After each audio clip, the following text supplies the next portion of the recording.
Eu quero compartilhar aqui uma palavra, né, com os irmãos, se tiver com a sua Bíblia aí.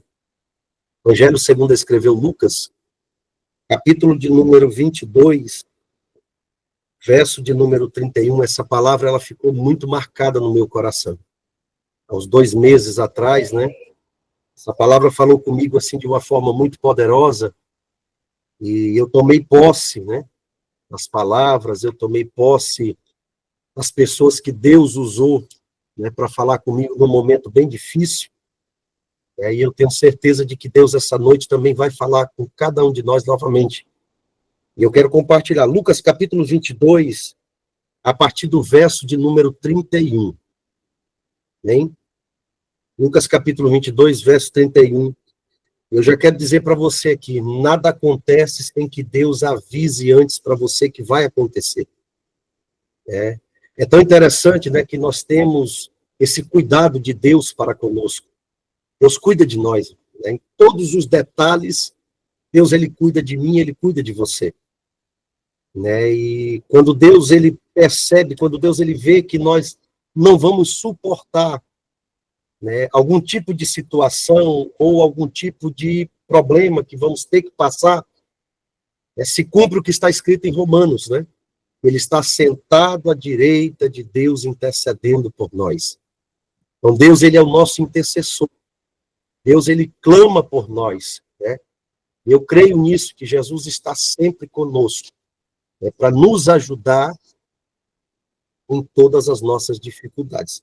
Lucas, capítulo 22, verso 31, diz assim: Disse também o Senhor, Simão, Simão, eis que Satanás vos pediu para vos cirandar como trigo, mas eu roguei por ti. Ou em outra versão, eu orei por ti, para que a tua fé não desfaleça. E tu, quando te converteres, confirma teus irmãos.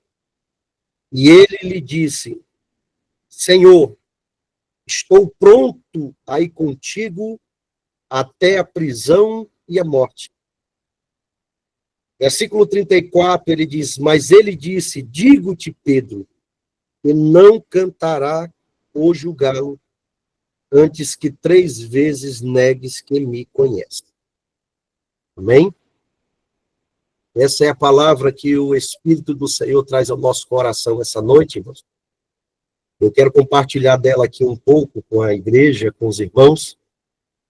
E essa palavra falou muito comigo, né? Há uns 2 meses atrás, né, passei por um procedimento bem delicado, um procedimento de saúde. E nesses momentos que nós passamos, né, assim um pouco delicado, quando envolve a nossa saúde, nós paramos para meditar mais, né, na palavra de Deus. E num desses dias que eu estava meditando bastante, o Senhor me deu essa palavra, o Espírito Santo de Deus ministrou essa palavra no meu coração. E a pergunta que o Senhor me fez foi justamente essa, né? Aleluia. Se eu estava pronto. Você está pronto? Eu fiquei com essa palavra aqui, pensando, mas eu estou pronto para quê? Será que nós estamos prontos para passar por algumas adversidades? Por alguns momentos? Será que realmente nós estamos prontos? Não estou aqui essa noite para colocar dúvida em você. Não é essa a intenção. Mas nós precisamos ser sinceros conosco mesmo. E essa palavra, ela veio de encontro ao meu coração e eu fiquei meditando muito, até porque eu não sabia o que eu iria passar. Mas, enfim, a pergunta que o Espírito Santo de Deus me fez foi essa: você está pronto? E eu fui meditar no texto aqui. E é interessante que quando você vai mergulhar, quando você vai examinar as Escrituras, você vai achar coisas tão bonitas, tão maravilosas. E uma das coisas que nos dá maior certeza, irmão Damião, é de saber que Deus não nos abandona, em momento nenhum. E Deus tem um cuidado, irmã Beth, especial conosco. tanto nos momentos que nós estamos alegres, tanto nos momentos que nós estamos cabisbaixos, que nós estamos meio tristonhos, que nós estamos enfermos. E através dessa palavra eu vi esse cuidado que o Senhor tem para conosco. O texto que Lucas está registrando aqui no capítulo 22 é o texto que fala sobre a última Santa Ceia de Jesus com seus discípulos, né? Jesus vai se reunir ali junto com seus discípulos. A palavra de Deus diz que era chegada a festa no dia dos pães asmos. Jesus se reúne com seus discípulos para comer a Páscoa. A última Páscoa que Jesus passaria juntamente com seus discípulos. Jesus se reúne com eles à mesa, Jesus parte o pão, Jesus traz o vinho, Jesus fala da nova aliança, né, do Novo Testamento. Eu acredito que a alegria dos 12 apóstolos, junto com o Mestre Jesus ali naquela mesa, era constante. A alegria de estar com o Senhor, de poder estar ouvindo aquelas palavras, Jesus dizendo para eles que ali seria a última vez que ele estava comendo ali na terra, e talvez, né, a próxima vez que se sentaríamos para comer seria com ele lá no céu. Eu acredito, irmãos, que a alegria estava constante. Né? Jesus estava explicando muitas coisas, o cumprimento da palavra, o que estava para se cumprir sobre a sua vida. Aleluia. Só que, de repente, vai acontecer algo aqui, aleluia, que vai deixar os discípulos assim, bem pensativos. Jesus vai olhar para eles e vai dizer bem assim: mas eis que aquele que põe a mão comigo no prato, eis que aquele que põe a mão comigo na mesa, há de me trair. E aquilo ali, eu acredito que causa um silêncio junto com seus discípulos, e eles ficam olhando para Jesus, e surge uma pergunta, né? Quem é o maior no reino dos céus? Ou seja, o maior servirá ao menor, ou o menor servirá ao maior? Eles têm essa dúvida, e a palavra de Deus diz que houve também entre eles uma contenda sobre qual deles parecia ser o maior. Porque Jesus estava dizendo a eles que alguém ia trair. Mas quem seria? Será que seria Pedro? Será que seria João? Será que seria Tiago? É.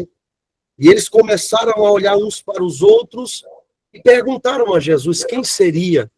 Jesus diz: aquele que coloca a mão comigo no prato. Ou seja, todos eles estavam colocando a mão no prato. Todos eles estavam sentados à mesa. Aleluia. Só que Jesus vai deixar bem claro para eles, né? E se colocando como exemplo, Jesus vai dizer, aleluia, quem é o maior no reino dos céus? Pois qual é o maior? Quem está na mesa ou quem está sentado à mesa? Jesus diz a eles: eu estou sentado à mesa com vocês e sou o maior no reino dos céus. Sendo assim, eu estou vos servindo, e o maior, aleluia, torne-se como o menor, ou seja, torne-se como um servo. Jesus estava explicando para eles que não haveria diferença, ou eles não poderiam deixar que essa diferença entrasse no meio deles. Porque a obra que iria acontecer seria uma obra muito grande. Como nós vemos na palavra, na Escritura, no livro de Atos, a história dos apóstolos, apóstolos que o Senhor usou de uma forma poderosa, como o próprio Pedro. Pedro foi um homem que foi muito usado por Deus, foi um apóstolo que teve uma importância muito grande para o crescimento do evangelho, para ganhar almas para o reino de Deus. Então Jesus não queria que esse sentimento entrasse no coração deles, que essa disputa não entrasse no coração deles. Infelizmente, hoje nós vivemos um pouco isso dentro do evangelho, mas entendemos, assim como o Senhor disse, que ele, sendo o maior, ele deu exemplo para todos nós.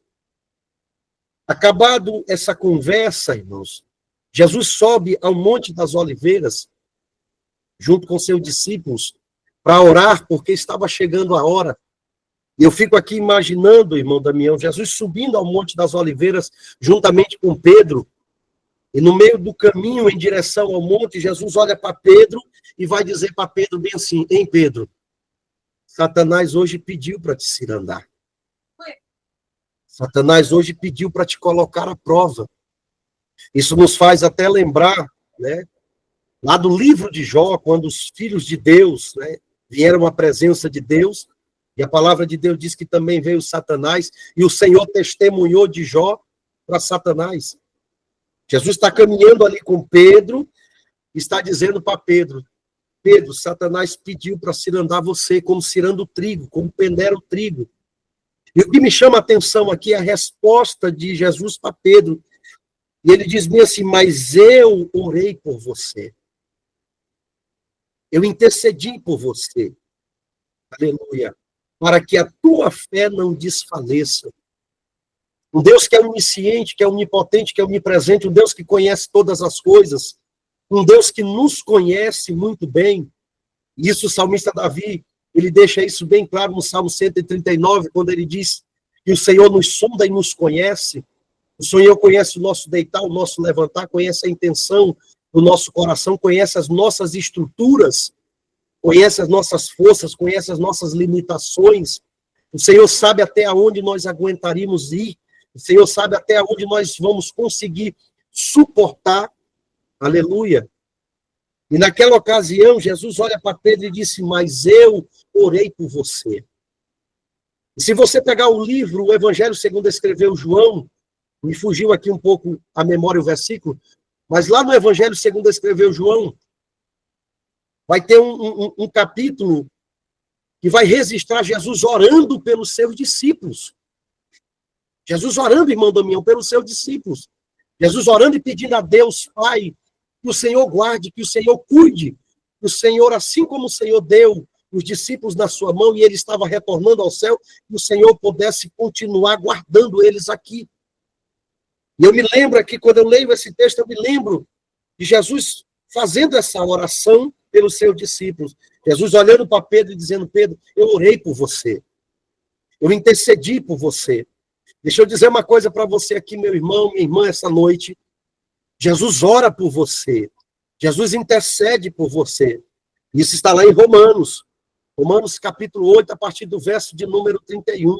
A palavra de Deus diz que ele está sentado à direita de Deus, intercedendo por nós.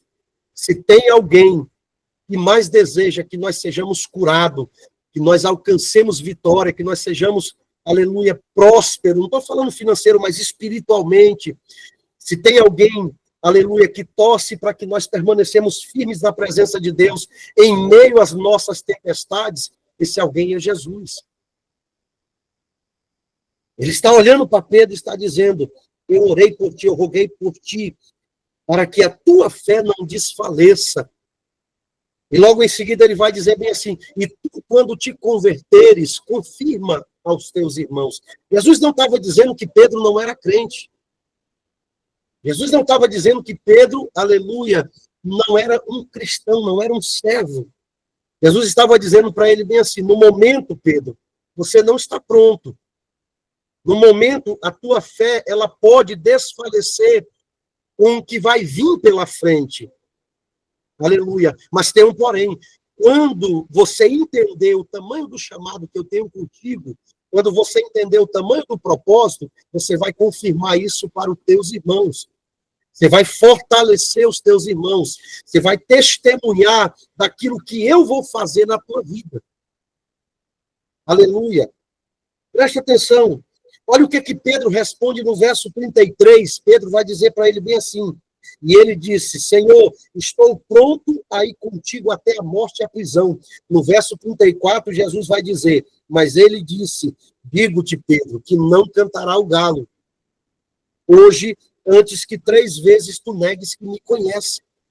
Jesus nos conhece por dentro e por fora. Nós não vamos conseguir surpreender Deus. Muito pelo contrário, Deus sempre vai nos surpreender. Deus sempre vai nos surpreender com as suas atitudes, com os seus feitos. Mas eu e você, nós não conseguimos surpreender Deus, porque Deus nos conhece tanto por dentro como por fora. Aleluia. É muito lindo o Salmo 139, e eu gosto de meditar nisso, porque o salmista, ele deixa isso bem claro. Senhor, para onde eu fugirei do teu espírito? Ou para onde eu irei da tua presença? Se eu subir no mais alto dos céus, o Senhor lá está. Se eu descer nas profundezas do mar e lá fizer minha cama, o Senhor também lá vai estar. O Senhor conhece tudo. O Senhor estava dizendo isso para Pedro. Aleluia. O Senhor estava afirmando isso para ele. Antes que o galo cante, Pedro, 3 vezes você vai negar que me conhece. Você conhece a história. Jesus vai ser entregue aos principais dos sacerdotes. Vai começar o processo mais doloroso do ministério de Cristo. O martírio até a crucificação. Aleluia. E quando Jesus é preso, entregue aos maiorais, aos sacerdotes daquela época, aleluia, o que é que vai acontecer? Pedro vai se afastar. Pedro vai acompanhar de longe. Aleluia. A palavra de Deus diz que ele vai acompanhar de longe. Ele vai chegar até o pátio da guarda, ele vai se sentar e lá ele vai ficar. Pessoas vão reconhecer ele, vão dizer, olha, você andava com ele. E Pedro vai dizer, não, eu não andava com ele, vocês estão confundindo. Eu não conheço. Pedro se levanta, vai para outro lugar, a mesma coisa vai acontecer. Pela 3ª vez, Pedro vai negar Jesus. Preste atenção. Você sabe o que a Bíblia diz? Passará o céu e a terra, mas a sua palavra não há de passar. Aquilo que Deus falar vai acontecer. Aquilo que Deus disser, fica tranquilo, vai acontecer. Deus prometeu algo para você? Deus falou algo para você? Então fica tranquilo, acalma seu coração, porque vai acontecer. Pedro nega Jesus 3 vezes. E quando Pedro nega Jesus 3 vezes, o que vai acontecer? O galo vai cantar e Pedro vai se lembrar. Jesus aparece e Pedro se lembra do que Jesus disse para ele. Aleluia. Não cantaria o galo antes que ele negasse 3 vezes. E estava acontecendo justamente como Jesus tinha dito. A palavra de Deus diz que Pedro, aleluia, se entristeceu. Pedro chorou amargamente. Sabe aquele sentimento de você parar e pensar, puxa, eu deveria ter acreditado naquilo que foi dito. Eu deveria ter tomado posse, aleluia, da palavra profética para a minha vida. Aleluia. Preste atenção, irmãos, eu quero dizer algo para você aqui essa noite. E o Espírito do Senhor coloca no meu coração. Fica tranquilo. Acalma teu coração, porque aquilo que há de acontecer na tua vida vai acontecer. E só vai acontecer aquilo que Deus quer que aconteça. Aleluia. Deus te livra, Deus te guarda, Deus te protege. Aleluia. Deus muitas das vezes vai tirar você de cena um pouco. Aleluia. Para te proteger. Aleluia. Porque nós precisamos confiar. Nós precisamos acreditar. Aleluia. Pedro agora, ele está pensativo. Ele está entendendo que a palavra se cumpriu na vida dele. A palavra que Jesus disse a ele tinha se cumprido. Aleluia. Agora a tristeza, aleluia, a angústia vai tomar conta de Pedro. Ele vai chorar amargamente. Aleluia. Jesus vai ser crucificado. Vai render seu espírito a Deus. Vai morrer. Ao 3º dia ele vai ressuscitar. Ele vai voltar novamente a encontrar-se com seus discípulos. Ele vai entregar a missão ao qual o Senhor vos confiou. Os 3 anos e meio que eles estavam juntos foram um momento de preparação. Agora para frente, aleluia, aquilo que o Senhor estava falando para Pedro. Eu orei por ti, eu intercedi por você para que a tua fé não desfaleça. Agora vai começar a se cumprir, Pedro, na tua vida, o que eu tenho preparado. Aleluia. Isso é muito interessante, isso aqui é muito maravilhoso, irmãos. Porque quando nós olhamos para o ministério de Pedro, se Jesus não tivesse intercedido por ele lá atrás, talvez Pedro não tivesse conseguido chegar lá na frente. Aleluia. Pedro foi um dos maiores, vamos dizer assim, um dos pilares para o crescimento do evangelho. Em duas pregações, preste atenção nisso, em duas pregações que Pedro fez, Pedro ganhou 8.000 almas para Jesus, irmão Damião. 8.000 almas. Pedro lotou uma igreja com duas pregações. E a pregação não era uma pregação teológica, não era uma pregação cheia de muita coisa. A pregação de Pedro era essa: arrependei-vos e recebei também a promessa, porque a promessa vos diz respeito a vós, a vossos filhos, tantos quanto estão de perto ou que estão longe. A pregação era simples. O ministério de Pedro foi um ministério marcado, aleluia, por sinais de Cristo. Mas entenda uma coisa, foi necessário Jesus, aleluia, interceder por ele aqui atrás, para que lá na frente, irmão Glauber, ele pudesse verdadeiramente testemunhar. Aí é o que se cumpre? Mas tu, quando te converteres, confirma teus irmãos. Pedro disse para Jesus que estava pronto a ir até a morte e a prisão. Quando Jesus foi preso para ir à morte, Pedro fugiu, não estava pronto. Mas lá na frente, pode observar que o ministério de Pedro vai passar por essas duas etapas. Pedro vai ser preso e Pedro vai ser morto. Aleluia. Só que no momento que Pedro foi preso, o que a Bíblia diz? Que Pedro, à meia-noite, estava dormindo. Sabendo que ia ser executado no dia seguinte, ele estava dormindo. Só que naquela ocasião, Pedro já estava pronto para aquilo ali. Quando Pedro foi ser, aleluia, morto, Pedro foi crucificado. No momento da crucificação, o que Pedro faz? Me coloque de cabeça para baixo, porque não sou digno de morrer igual o meu mestre. Aleluia. Deus é muito maravilhoso, irmão.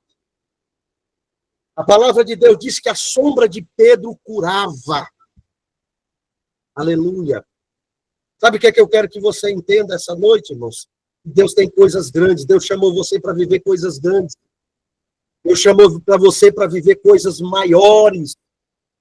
Aleluia. Nós não podemos focar em coisas pequenas. Deus tem coisas grandes para nos mostrar. Olha o que a palavra de Deus diz: aquilo que o olho não viu, aquilo que o ouvido não ouviu, nem subiu ao coração do homem, é o que Deus tem preparado para aqueles que o amam. Aleluia. Eu quero que você tome posse dessa palavra essa noite. Deus tem coisas grandes para fazer você viver. Não se assuste se Deus afastar você um pouquinho de certas coisas. Não se assuste, aleluia, quando não acontecer tudo que você está pedindo para Deus. É porque Deus está te preparando para receber coisas maiores. Tem pessoas aqui que o Senhor está me dizendo isso. Irmã Beth, irmão Damião, Deus está me dizendo isso, que Deus tem coisas maiores para te entregar. Você precisa ter paciência, aguardar no Senhor, porque o Senhor é aquele que te guarda, o Senhor é aquele que cuida de você em todos os momentos. Preste atenção, irmãos, eu vou falar algo para você aqui, porque eu fiz um voto com Deus. Eu falei para o Senhor: Senhor, aonde o Senhor me permitir ir, eu vou falar daquilo que o Senhor fez. Há 2 meses atrás, irmãos, eu passei por um procedimento muito, muito complicado. Era 2 horas da madrugada quando eu me despertei no meu quarto, e uma dor de cabeça muito forte, muito forte. Eu chamei minha esposa. Minha esposa disse: meu filho, vamos medir sua pressão. E quando ela mediu minha pressão estava 17,12. A cabeça estava para explodir. E aí ela correu, pegou a chave do carro, aquela agonia. Vamos para o hospital, vamos para o hospital. E eu troquei de roupa quando eu cheguei na sala da minha casa, irmãos. Eu apaguei. Sabe o que é aquela sensação? Eu até falei para minha esposa: se aquilo for a sensação da morte, ela é muito ruim. E a minha esposa me colocou dentro do carro e nós saímos aqui em 2 horas da madrugada em direção ao hospital, mais ou menos uns 2, 3 quilômetros depois da minha casa. Eu pedi para ela parar o carro, desci do carro, provoquei muito, entrei no carro, chegamos ao hospital umas 2h30 da madrugada. Quando eu cheguei, minha pressão já estava 20/12. E entrei naquele lugar e o médico, medicação. E a pressão não baixava, a pressão não baixava, a pressão não baixava, e eu ali orando em espírito, pedindo para Deus, Senhor, tem misericórdia da minha vida. E a pressão não baixava, e tomando medicação, e a pressão não baixava. Eu disse, Jesus, o que é isso? E 2h30, 3h, 4, 5h da manhã, e a pressão não baixava. De 5h30 para 6h da manhã, minha esposa retornou em casa para buscar algumas roupas, porque o médico me deixou em observação, e eu permaneci lá. E quando a minha esposa saiu, entrou um rapaz em uma maca. Esse rapaz vinha muito transtornado, a sua esposa vinha chorando, e naquele momento, aquela maca vai passando ao redor da minha cama, da minha maca que eu estava no hospital, aquela senhora, esposa daquele rapaz, olhou para mim e disse, pastor, eu lhe conheço. Nós estávamos na vigília naquele dia, o senhor lembra? Eu disse, lembro, minha filha, o que foi que aconteceu? Ela disse, o meu esposo acabou de tomar 12 clonazepam para se matar. Ele está vivendo uma fase bem difícil de depressão, de ansiedade, e um momento que nós nos descuidamos, ele tomou o remédio para tirar sua vida. E quando a minha esposa voltou, eu falei, filha, aquela irmã estava na vigília conosco naquele dia, o esposo dela está assim, assim, assim, vamos orar por ele. E me levantei da cama junto com a minha esposa, e fomos lá e fizemos um momento de oração dentro daquele hospital. E quando eu retornei para o meu leito de novo, a enfermeira veio medir a pressão e a pressão começou a baixar. A pressão começou a baixar. O médico me liberou, eu voltei para casa, e ele disse, filho, procure um cardiologista, porque não é normal, seus exames não deu nada. Isso era numa quarta-feira, quando foi no domingo, nós estávamos nos preparando para um culto de Santa Ceia, eu estava na igreja, pela manhã, às 8h, quando entra uma jovem de uns 20, 24 anos, e ela entra na igreja, e a aparência dela não era uma aparência normal, a aparência de uma pessoa como se estivesse embriagada, e ela sentou bem na frente, e ela pediu para fazermos uma oração por ela. E quando nós chamamos ela à frente, ela disse, pastor, eu posso falar algo? Eu disse, pode falar. E ela pegou ali a oportunidade e disse, eu estava em casa agora, e acabei de tomar umas medicações para tirar minha vida. Só que uma voz falou comigo para mim sair para a rua, e a porta que eu achasse aberta, eu entrasse. E eu pedisse uma oração, porque a minha alma está conturbada, está perturbada. Na mesma semana, Deus me permitiu viver 2 situações semelhantes. Louvado seja Deus. E eu vivendo esse processo, fui para cardiologista, tive que fazer um cateterismo. Quando foi próximo à vigília, ao aniversário da vigília, eu tive que fazer um cateterismo. Esse cateterismo foi uma experiência muito ruim para mim, bem difícil. A artéria do meu braço foi lesionada. De um lado desse braço não corre mais sangue, pelo procedimento que foi feito, né? Então, eles machucaram muito a minha artéria, e uma das veias principais do meu braço, ela fechou.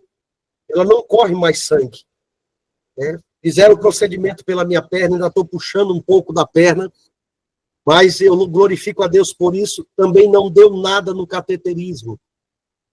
Eu disse, Jesus, o que é isso?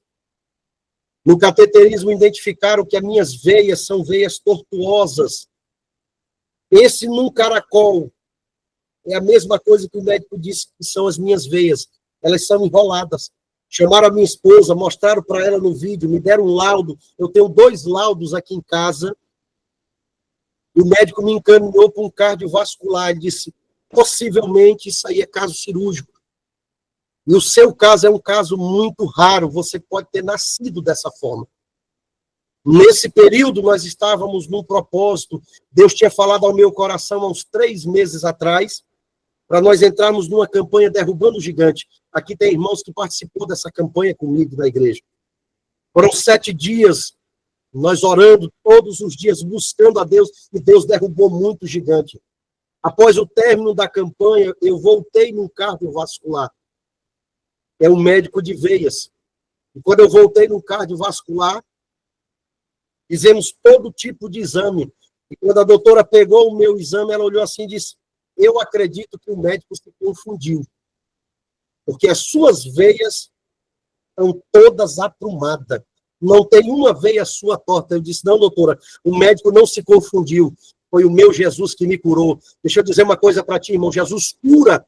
Eu não estou falando para você de algo que eu ouvi falar, aconteceu comigo. Eu tenho um laudo aqui em casa. Eu tenho a minha esposa como testemunha, ela entrou na sala comigo. Jesus cura.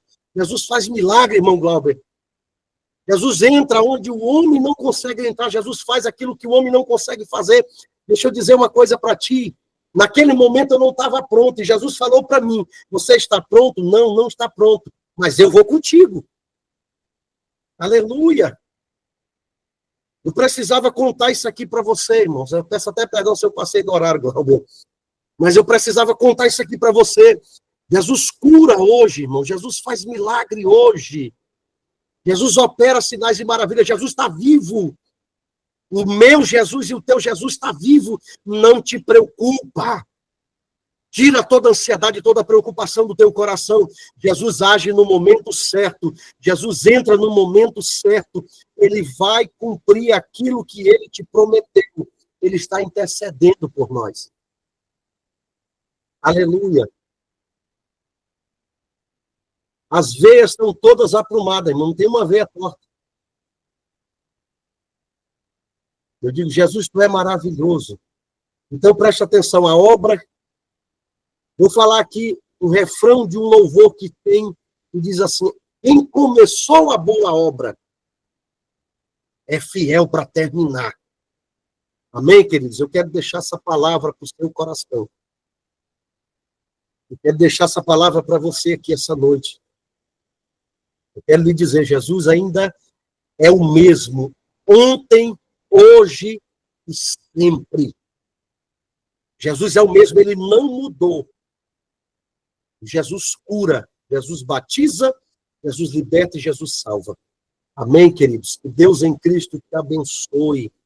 Essa palavra fique gravada no seu coração. Louvado seja Deus. E que você possa ser um instrumento nas mãos do Senhor.